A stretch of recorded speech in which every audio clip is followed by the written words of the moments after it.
dietary fiber, which is classified as soluble and insoluble fiber. In this particular module, dietary fiber, we will be learning about cellulose, hemicellulose, lignins, gums, mucilages and pectins.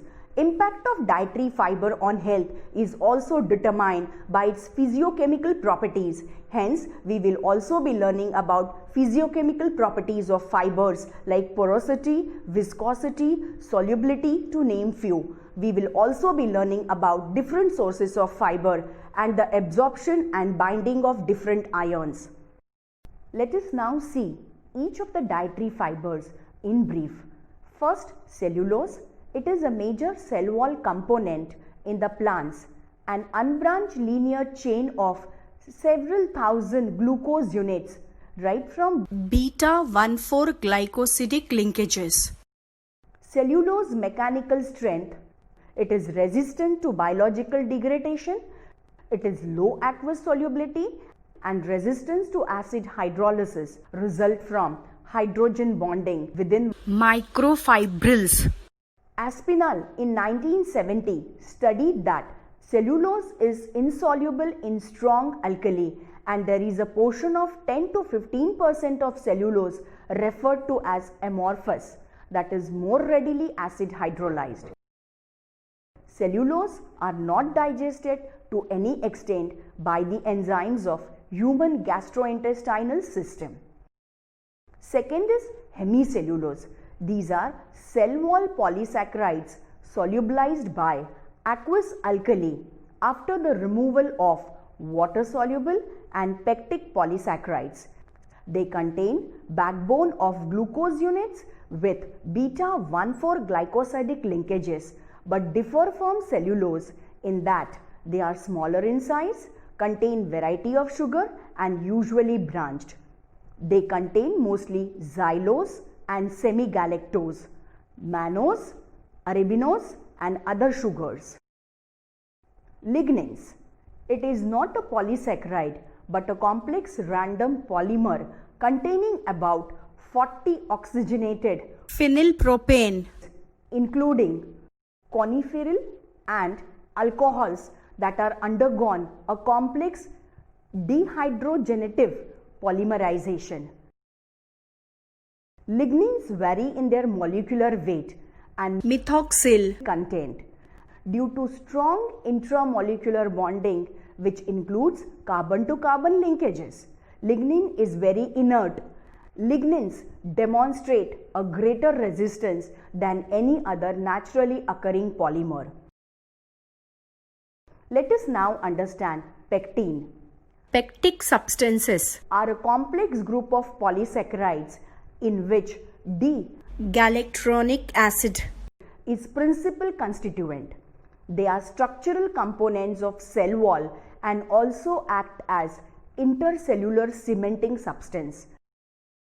Pectin is highly water soluble and is almost completely metabolized by colonic bacteria.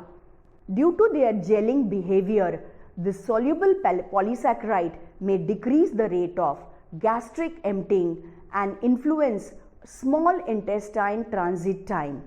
This explains their hypoglycemic properties.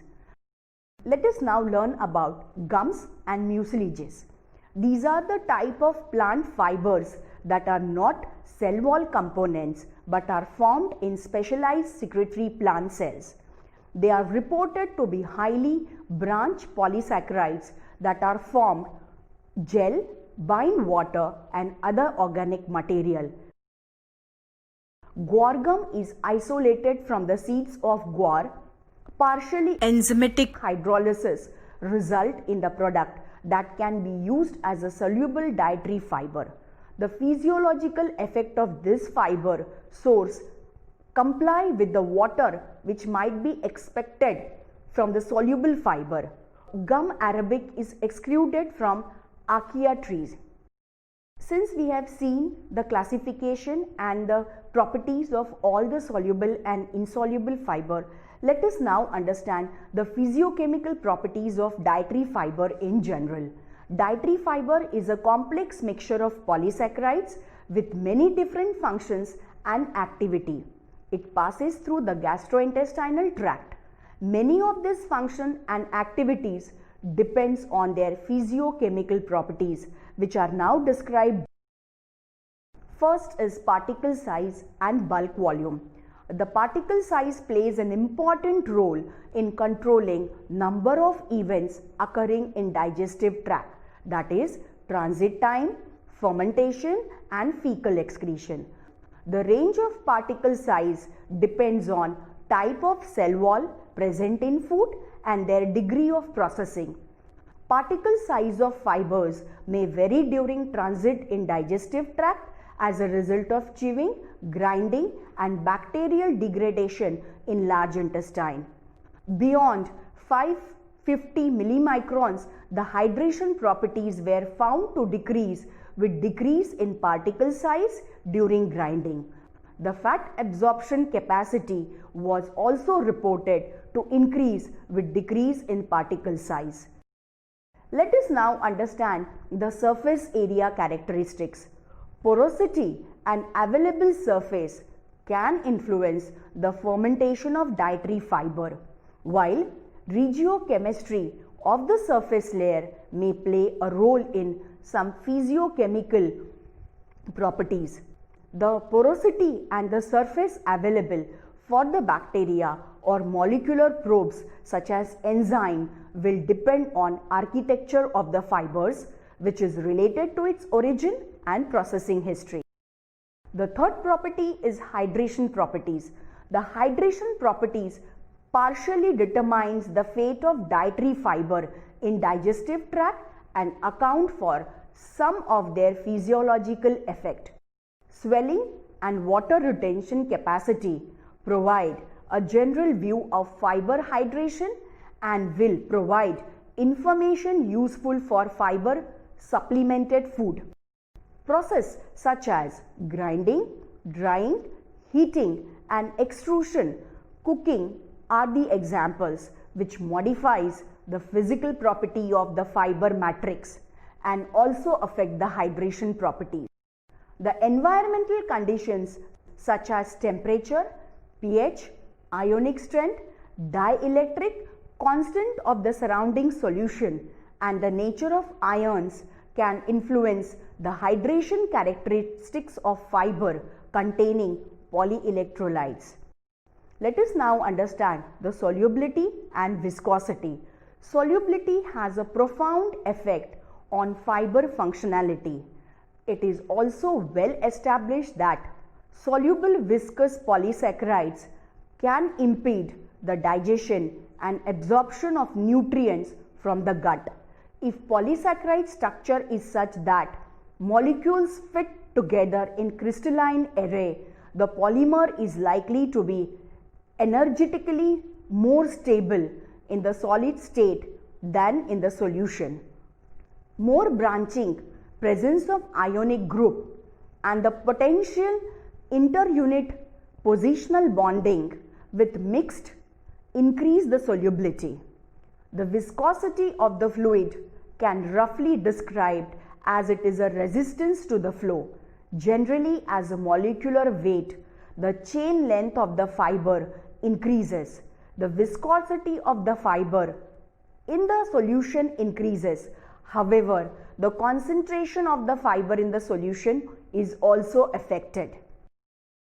Absorption and binding of ions and organic molecules also affects the fiber properties. Fiber has been suspected of impairing mineral absorption because of charged polysaccharides such as pectins through their carboxyl group and associate substance such as phytates in the cereal fibers, which has been shown in vitro to bind the metal ions. Charged polysaccharides do not have effect on mineral and trace element absorption, while associated substance such as phytates can have negative effect. The environmental conditions such as physical and chemical form of fiber and the nature of the bile acid may influence the absorption capacity of the fiber.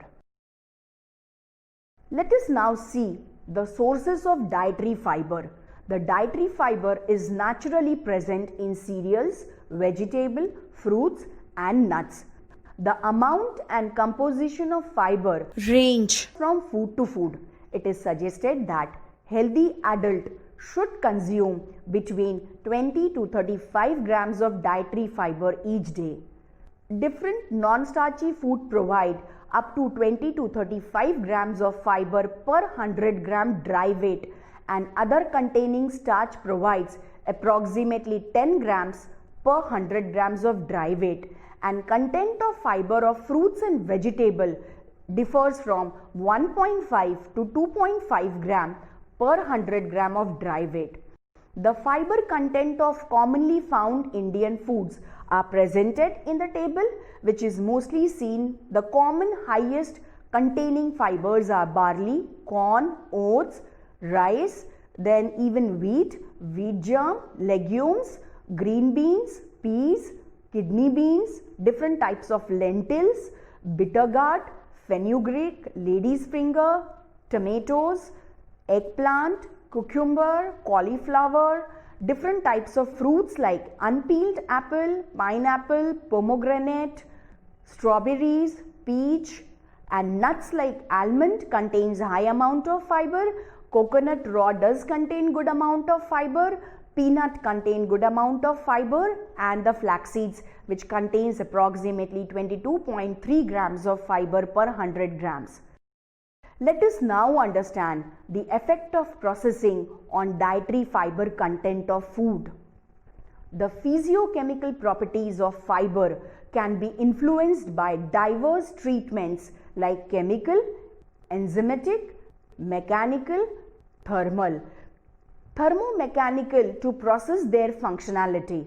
For the example, mechanical energy have a profound effect on polysaccharides, as reported by Poughton et al. In 1998. Grinding may affect the hydration properties, in particular the kinetics of water acceptance. As a result of increase of surface area, fiber hydrate more rapidly. Heating generally changes the ratio of soluble to insoluble fiber. Combination of thermal mechanical energy can change dramatically the structure of dietary fiber at all structural level, leading possibly to a new functional property. Processing required to make some vegetables, legumes suitable for eating because it causes a decrease of several components of fiber.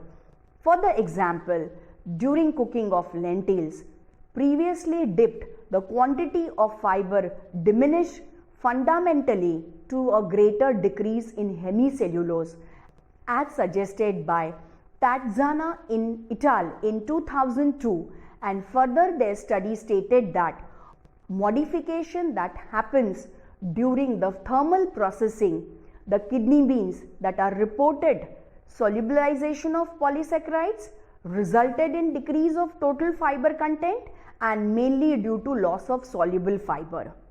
Penner and Kim in 1991 analyzed the non-starch polysaccharide fraction of raw, processed and cooked carrots. Result shows that processing and home cooking of raw carrots showed an increased amount of non-starch polysaccharide units per dry weight. And cooking of canned carrots resulted in large increase in total and soluble non-starch polysaccharide unit. Dry weight were not as great when compared on weight basis. Chopper et al. In 2009 studied the effect of soaking on soluble and insoluble and total dietary fiber of Bengal gram, cowpea, dry pea, field beans and green beans. Samples were soaked in tap water for 12 hours at room temperature. Soaking increased total dietary fiber by 1.2 to 8.2% and considerable increase in soluble dietary fiber was observed. Here we come to an end of the effect of processing, structure and of course the sources of dietary fiber. Let's conclude. Learners, hope by now you must have understood the important role of properties of fiber in imparting health benefits. This approach recognizes the diverse and variant action of each dietary fiber, which may be modified as a result of processing and cooking. This particular module explored more systematic way how physical properties affect the fiber performance in imparting health benefits.